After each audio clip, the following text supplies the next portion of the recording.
All right, hello everyone, it's silverkyle, and today we're going to be taking a look at the X-Men Avengers Onslaught Omnibus that just got a new printing here in 2022, which kind of completes this trilogy where a lot of the characters that and storylines that kind of take place and shape at the end of Onslaught kind of continue on into Heroes Reborn and then the Return as well. But there's a lot of endings in Onslaught, so you don't necessarily need to read these afterwards, but if you want to kind of continue a lot of the storylines with a lot of the characters, then you can include Reborn and Return, which is why I included them. And what I wanted to do was to kind of just quickly show you what it would look like to have all of these books side by side with the spines. They don't necessarily match at all. They don't look horrible, but just to kind of show you what this would look like on the shelf with these big events. And I mean, Onslaught is a big book. It's just shy of 1,300 pages, and then Heroes Reborn is it's insane how big that book is. There you go. That's what they look like side by side. And now we'll take a deeper dive into Onslaught right now. All right, so now we can take a closer look at the book itself. Now, this is the standard version cover. This is not the direct market cover, which they did add. So in the original printing, this is the only version that you could get for Onslaught. But with the new printing, they did add an additional direct market cover of Onslaught himself in a beautiful cover. I like this cover too, but it's just so small because it's a 2-page spread and it shouldn't be, brought back down into size like this. Like, this is really not, this just screams 90s artwork to me, where their bodies are just massively huge and they kind of look a little like, there's instances like, I don't know, Mr. Fantastic looks excellent there. Captain America looks weird. Every once in a while, Captain America in the 90s just kind of looks a little bit strange with the way that he's positioned. Iron Man looks good. Anyway, it's still a nice cover. Just I wish it was blown up, obviously, and we can't really do that because it's a 2-page spread. Direct market is nice though. Then we have the spine.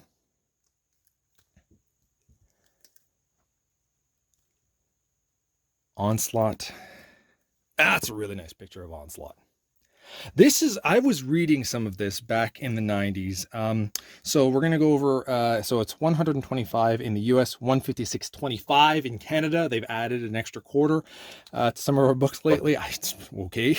I think I got this for maybe 110 from indigo.ca here in Canada. And it includes a crap ton of books. As I was mentioning earlier, it's just, I think it's like 1,296 pages, something just shy of 1,300 pages.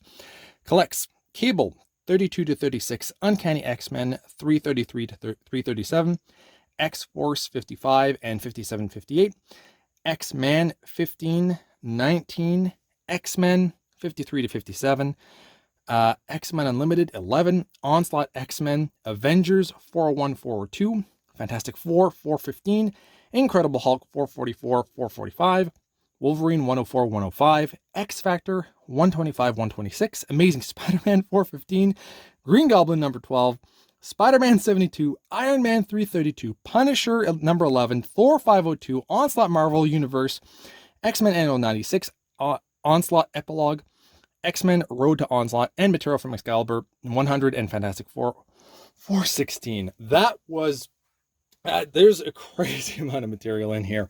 But it's the entire, it's a massive storyline. And like I said before, you can just read this book and then not go on to Heroes Reborn. If you want to continue on like with like other things that happen afterwards, there is an ending here, but from what I gather, that's another thing too. I've never fully read Onslaught. I've just, the comics that I had back in the 90s.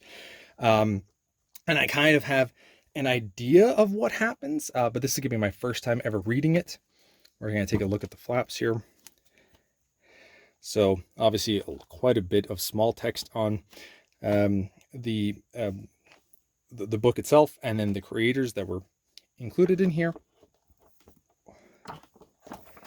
We'll take a look at the hardcover. The hardcover is the wraparound image, which I just this is nice. This is really nice.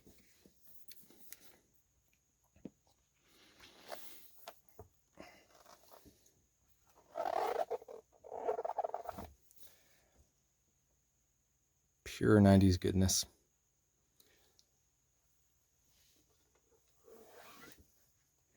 All right, and then we'll take a look at the book.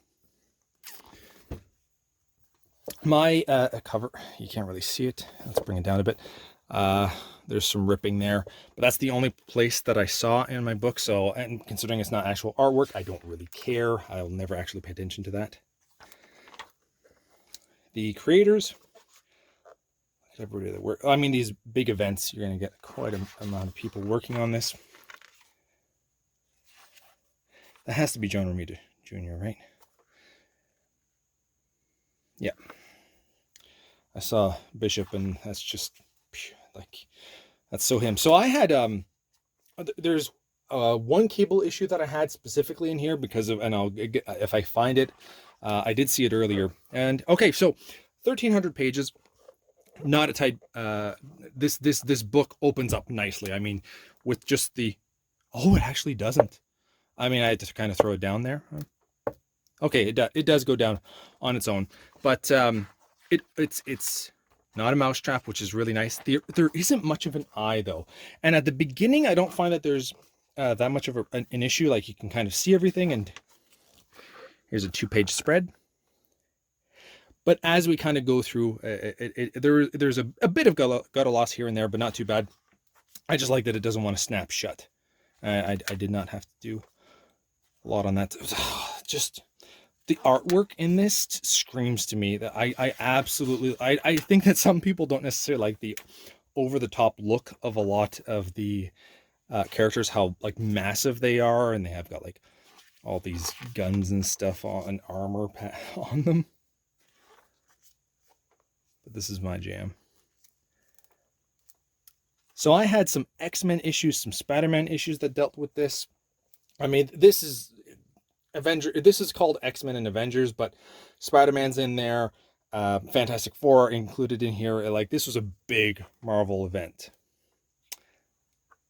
Some of the artwork, when it goes a little bit too cartoony, isn't exactly my jam, but there's a lot of stuff in here that I really, really like. I want to get to the cable issue. I know it's coming up soon here.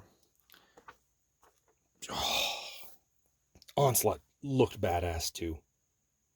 He just looked wicked. So it's a new villain that kind of shows up that's just insanely powerful.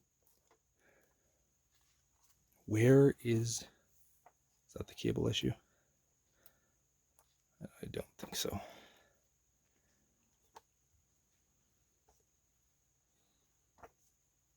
I had one of the Spider-Man issues when there's like some Sentinels, some Apocalypse, Colossus. Maybe I went too far. But at the same time, we can get to see beautiful artwork. The other thing too is that back when I was like in the 90s, and there's the issue. Now, the reason why I didn't really care for Cable, this was kind of my introduction to him. No, I probably did see him in the X-Men TV show before this, but so I knew who he was, and I got it because Hulk was part of it. And the artwork in here, this, I mean, maybe it is nostalgia completely based. It's entirely possible, but the look of Hulk here just, and Cable too, honestly, the colors just pop. Like, this is, I cannot describe how excited I was reading this. And it's not even a Hulk comic. Hulk back then was my favorite superhero. He's still up there for me.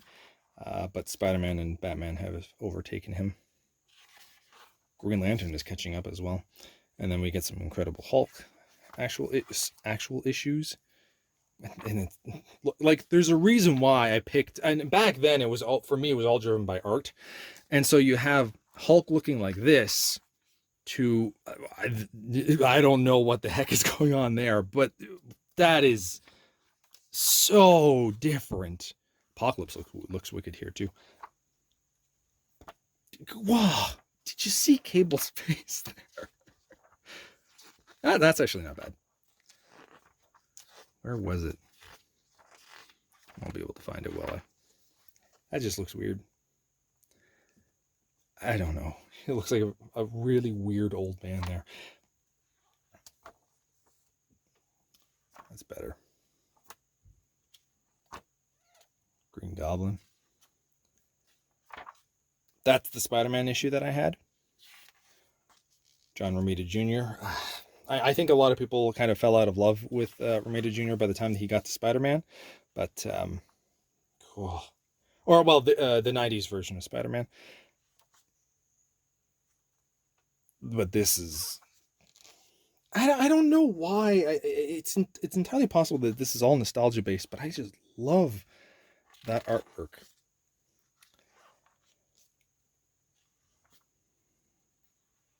And what I wanted to say before was, like, being 12 years old or whatever at the time, 96, no, I would have been 10.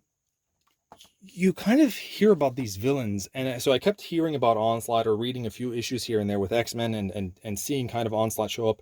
And I just felt like at that time, at 10 years old, that this was such a big character and such an imposing threat just from what I remembered back then.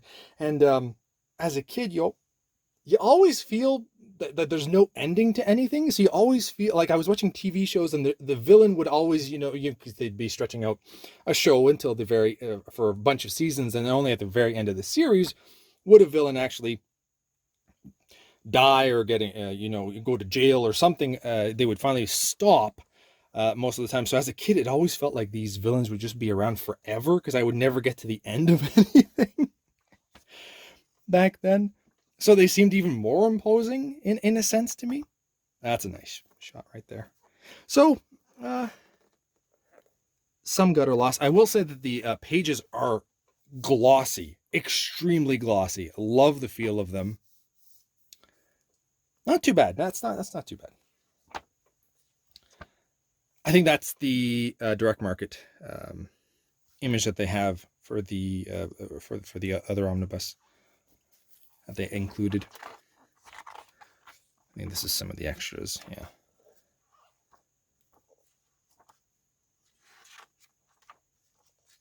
That image. Really excited to finally, learn exactly what happened. I know some of the spoilers. And that's pretty much it. And we'll do a quick look at the eye, because there's actually not, it's not tight at all, but I'm going to show you the eye. So just give me a second. Same page that we were on, I'll just move over, and you can actually see that there's not much of an eye when it's laying flat. So you do get like this bit of a ridge. It's 1,300 pages. Just wanted to show you what that looks like as we kind of go through the book. And there you go. That is where did I put there we go. That is X-Men Avengers Onslaught. Can't wait to dive into this. Thank you all for watching. You have been bearded in. Beardage.